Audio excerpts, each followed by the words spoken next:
Hello everyone, कैसे हो आप सब। एक बार पुनः स्वागत है आप सभी का हमारे अपने YouTube channel Shiv coaching classes पर। उम्मीद करते हैं आप सभी मस्त होंगे, बेहतर होंगे, आप सभी की स्टडी भी अच्छे से चल रही होगी।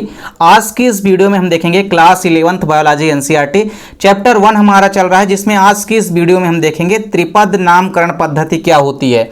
इसके पहले देखिए हमने आपको द्विपद नामकरण पद्धति यानी कि बाइनोमिनल सिस्टम ऑफ क्लासिफिकेशन हमने आपको करा दिया है। अभी तक आप यदि नहीं देखे हैं तो आप जाकर के प्लेलिस्ट में देख लीजिए, क्योंकि जब आप द्विपद नामकरण पद्धति पढ़ लेंगे उसके बाद ही आपको त्रिपद नामकरण पद्धति समझ में आने वाली है। इसलिए इसके पहले आपको द्विपद नामकरण पद्धति पढ़ना अनिवार्य है। तो त्रिपद नामकरण पद्धति की यदि हम बात करते हैं, सेम मिलती जुलती है किसके संबंध में, यदि हम तुलना करते हैं द्विपद नामकरण पद्धति से तो पूरी की पूरी मिलती जुलती है। बस थोड़ा यहाँ पे चेंजेस आएगा, और वो क्या चेंजेस आएगा वो आपको यहाँ पे गौर करना है। सबसे पहले हमने क्या देखा था कि द्विपद नामकरण जो पद्धति थी उसको कैरोलस लिनियस ने दिया था, और जो द्विपद नामकरण पद्धति थी उसमें आपने देखा था कि हर एक जीवधारी का नाम जो होता है वह दो नामों से मिलकर के बना होता है। यानी पहला नाम जो होता था वह उसके वंश को दर्शाता था, जबकि जो दूसरा नाम होता है वह उसके जाति यानी कि स्पीसीज को दर्शाता है। और एक चीज आपने ये भी देखी थी कि वैज्ञानिक नाम या द्विनामकरण पद्धति में जो दोनों नाम हैं वो तिरछे अक्षरों में लिखे जाते हैं, लैटिन भाषा के शब्दों में लिखे जाते हैं, जबकि वंश का नाम जो है हमेशा कैपिटल लेटर से स्टार्ट होता है और स्पीसीज का नाम जो होता था वो स्मॉल लेटर से स्टार्ट होता था। त्रिपद नामकरण पद्धति में यहाँ पे समझना पड़ेगा आपको, जैसा कि नाम से ही स्पष्ट है, त्रिपद का मतलब है कि जिसमें तीन नाम हो, मतलब ऐसी नामकरण की पद्धति जिसमें टोटल तीन नाम हो, उसे ही तो हम कहेंगे त्रिपद नामकरण पद्धति। तो इसे हम कहेंगे इंग्लिश में ट्राइनोमिनल सिस्टम ऑफ क्लासिफिकेशन, यानी कि त्रिपद नामकरण पद्धति। तो त्रिपद नामकरण पद्धति में आपको अपने से समझना पड़ेगा यहाँ पे कि इसमें टोटल तीन नाम होंगे, जिस कारण से इसको हम त्रिनामकरण पद्धति या त्रिपद नामकरण पद्धति भी कहते हैं। सबसे पहले यहाँ पे थोड़ा सा गौर करिए आप, कुछ जातियों की जो विभिन्न आबादियों में अलग अलग वातावरण में रहने के कारणों से कुछ असमानताएं हो जाती है, और उन असमानताओं को दर्शाने के लिए ही हम एक उपजाति मान लेते हैं। कहने का मतलब यह है कि जैसे आप यदि बात करेंगे द्विनामकरण पद्धति की तो उसमें केवल दो ही नाम होते थे। अब चूंकि मान लीजिए कोई भी एनिमल्स है, फॉर एग्जाम्पल जैसे मान लीजिए हमने एक एग्जाम्पल लिया है कौवे का, तो कौवे की यदि हम बात करते हैं तो कौवा जो है अलग अलग स्थानों में पाया जाता है।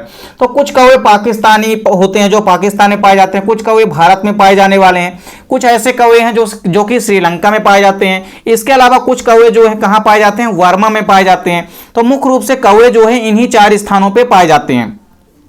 अब यदि हम बात करते हैं, अब चूंकि देखिए यहाँ पे कौवा तो एक ही प्रजाति का है, कौवा ही है, लेकिन यहाँ पे अलग अलग स्थानों में रहने के कारण इनमें कुछ बाह्य आकार की लक्षण जो है उनमें कुछ असमानताएं आ जाती है।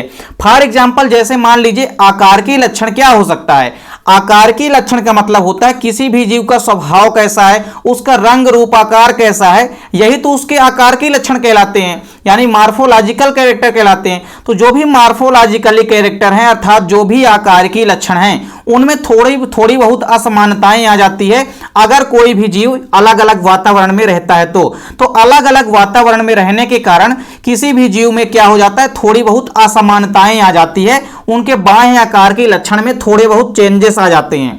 जैसे मान लीजिए एक चेंजेस क्या आ सकता है, नॉर्मल सा एग्जांपल आप यदि देखें तो साइज हल्का छोटी हो सकती है। मान लीजिए भारत का कौवा थोड़ा साइज में बड़ा है तो वर्मा का कौवा साइज में कैसा हो जाएगा, थोड़ा सा छोटा हो जाएगा। तो अलग अलग वातावरण में रहने के कारण थोड़ा बहुत तो असमानताएं आएंगी। तो थोड़ी बहुत वो जो असमानताएं आती है उन असमानताओं को व्यक्त करने के लिए हम यहाँ पे एक अलग से नाम दे देते हैं जिसको हम कहते हैं उपजाति। तो इस प्रकार से फिर नामों में टोटल तीन नाम हो जाते हैं, यानी वंश का नाम तो रहेगा ही, उसके साथ ही साथ दूसरा नाम उसके जाति का रहेगा, और इसके बाद एक और स्पीसीज हम जोड़ देते हैं जिसको हम कहते हैं सब स्पीसीज यानी कि उपजाति कहते हैं। तो टोटल आपने यहाँ पे देखा कि त्रिपद नामकरण पद्धति में हर एक जीवधारी के जो नाम होते हैं वो तीन नाम हो जाते हैं, जिसे हम कहते हैं त्रिपद नामकरण पद्धति, या इसे हम त्रिनामकरण पद्धति भी कहते हैं। तो आपने क्या देखा कि अलग अलग स्थानों पर यदि कोई जीव पाया जा रहा है तो अलग अलग स्थानों पर रहने के कारण, अलग अलग वातावरण में रहने के कारण उसमें थोड़ा बहुत परिवर्तन आ जाता है, जिस कारण से उस परिवर्तन को दर्शाने के लिए हम एक अलग से नाम लिख लेते हैं, जिसको हम कहते हैं उपजाति।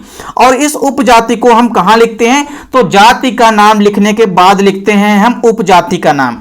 तो आप यहां पे आसानी से समझ सकते हैं कि प्रत्येक उपजाति के लिए एक नया नाम भी दिया जाता है तथा इसे जाति के नाम के बाद लिखा जाता है, जैसा कि हमने आपको पहले ही बताया। इसके बाद आप इसके एग्जाम्पल समझिए। तो एग्जाम्पल इसके वैसे तो कई सारे हैं, लेकिन सबसे जो बढ़िया एग्जाम्पल है वो हमने जो कौवे का दिया है, उसी एग्जाम्पल को आपको यहां पे समझना है। देखिए, जो घरेलू कौवा होता है, जिसका कि वैज्ञानिक नाम क्या होता है, कार्वस स्प्लेडेंस होता है। यदि हम कौवे की वैज्ञानिक नाम की बात करते हैं, साइंटिफिक नेम की, तो क्या होता है, कार्वस स्प्लेडेंस होता है। अब बात करते हैं तो यह भारत में भी, श्रीलंका में भी, बर्मा में भी और पाकिस्तान में भी पाया जाता है। तो इन सभी जगह में जो कौवे होते हैं, चारों जगह के कौवे में थोड़ा बहुत आकार के लक्षणों में क्या होते हैं, परिवर्तन आ जाता है। अर्थात चारों जगह के जो कौवे हैं, इनमें थोड़ा बहुत आकार के लक्षण देखने को एक दूसरे से भिन्न मिलता है, और इसी कारण से ही इन्हें हम उपजातियों में पृथक कर देते हैं। इसे हम किस में पृथक कर देते हैं, उपजातियों में पृथक कर देते हैं। लेकिन उपजाति का नाम जरूर आपको याद रखना है कि उपजाति का नाम एक नहीं होगा, उपजाति का नाम हमेशा क्या होगा, अलग अलग होगा। तो यह चीज आपको याद रखनी है। यदि हम इसका एग्जाम्पल देखते हैं, तो जो भारतीय कौवा होता है, तो भारतीय कौवे का जो वैज्ञानिक नाम होता है वो कार्वस स्प्लेडेंस तो रहेगा ही। तो कार्वस स्प्लेडेंस के साथ में एक और स्प्लेडेंस जुड़ जाता है, जो कि उसकी उपजाति को दर्शाता है।